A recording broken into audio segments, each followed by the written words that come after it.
We're live. Oh, well, hi. Here we are again at the San Diego Zoo. We're here to talk to you. Yes, and perhaps feed you. That time of the We're here to talk about giraffe conservation today. This is my friend Erica. We're here to talk about an animal that needs more help than I think that definitely I thought before I started doing some research. So tell us a little bit about who we're chatting with here, and I'm gonna feed you. Awesome. So giraffe, of course, are the tallest land mammal in the world. A very iconic animal. Usually one of our guests' favorite animals to see when they come to the zoo, especially an amazing girl like Nikki here. And what a lot of people don't know is that not only are rhinos, elephants not doing well in Africa, but unfortunately the giraffe really truly aren't faring very well either. There's some research that's just come out within the past few years, and over the past 15 years, in fact, giraffe as a whole have lost about 40% of their numbers in just 15 years. So a dramatic decrease. If we don't step in time to help our long-necked friends, we're definitely facing extinction in the next decade or so. So it's definitely a very frightening thing. And what threatens these? I mean, they look so. I mean, certainly not imposing because you're super cute, you know? but very tall. They seem like really sturdy animals. What could possibly be something they would fight? So it's mainly a lot of the same threats that are threatening a lot of African wildlife animals at the moment. Habitat loss is definitely a big thing. They're being pushed off of the land that they've lived on for so many years, and so it's just getting harder and harder for them to survive. Less habitat, their habitat's also fragmented, so it's harder to move between areas safely. And then of course there's also human conflict too, kind of in conjunction with the rhino poaching for the horn and then the elephant poaching for the ivory. When those poachers are out in the bush, this is an easy meal. This is a lot of meat that's gonna enable those poachers to do all that hideous work, and they're just kind of an easy target. So bushmeat is a big thing as well that's threatening them. Really?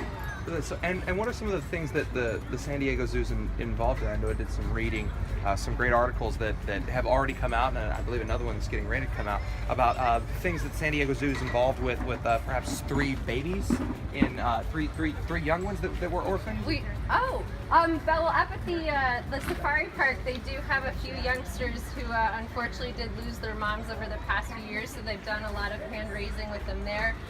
Ours do participate in a managed breeding program here in the United States.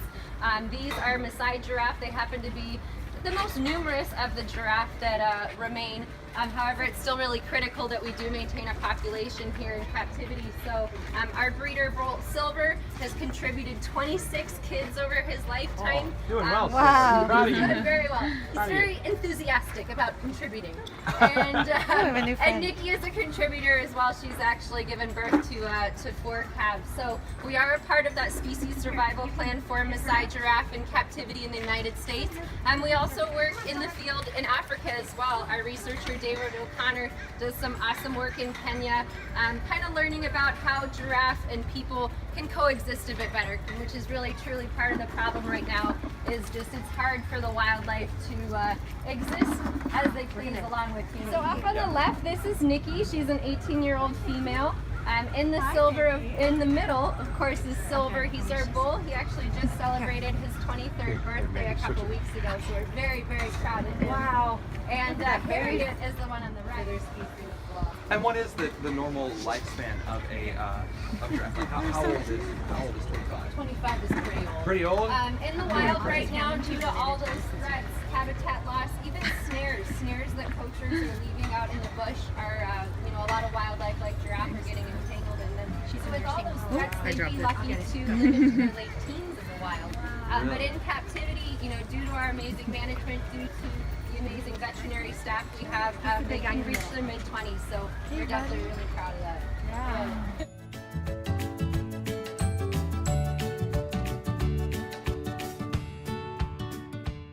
So is there anything that Really? those of us that didn't know giraffe conservation was something we really need to think about? Is there anything any places we can look for more information, any places that we can learn, places to contribute, etc.? That's an awesome question. Well, you can definitely go to sandiegozoo.org.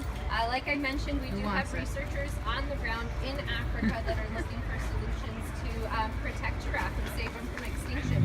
So of course, supporting AZA institutions like the San Diego Zoo. We're the ones on the forefront of conservation, looking to preserve all of your favorite endangered species, animals that certainly we need to make sure we protect them and keep them around for future generations. We do also have public feeds that take place every weekend, so other guests who don't have amazing opportunities like this, they actually get to come and participate in our fundraiser, feed our giraffe for themselves, and all that money goes back to Africa on the ground to help those giraffe in the wild and actually help everything from the rhinos that live there as well. So we're really proud of that. That's something I'm really proud of, is not only taking care of this amazing herd, but knowing that we contribute a lot of money every year directly on the ground in Africa for the giraffe. So Well, a lot of people are more aware of things like rhinos. So has spoken. Things like rhinos that are going extinct or elephants that are being poached. And I don't think people are as aware that giraffes are having trouble. Right. And part of it is that, technically these Maasai giraffe here, there are only about 30,000 of them left in the world. And that's not something people are aware of. They're losing their numbers at a very high rate, but they also don't have the CITES protection, that endangered label, that some of these subspecies truly need to gain the protection they need to save them. So that's something that hopefully within the next few months will be changing. Some of those subspecies will be getting that endangered or even critically endangered protection that they require. Which horrifying. It is. It's horrifying, and again, it's all about raising exposure because it's something people just aren't aware of right now. And we certainly can't lose someone like Silver and the rest of his species. Well, I don't think I wasn't necessarily aware that there were different types of species. You just go to the zoo and you see The giraffes, giraffe, and you just know that. So I don't think it's as common for people to know that there are different kinds. And that's something that's even kind of changed as we learn more about giraffe species as a whole. Over the past few years, there are a lot of genetic differences. Depending on which researchers or even keepers that you talk to, there are anywhere between 7 to 9 different subspecies coming from different areas of Africa, and they all look different too. So they've all got different patterns to their coat. And what we're looking for right now is not just protecting giraffe as a whole, but making sure we can protect each individual subspecies. Some of those subspecies are down to just a couple hundred of their own subspecies remaining. So that's what needs protection. Who wants it? Oh, there you cool. go.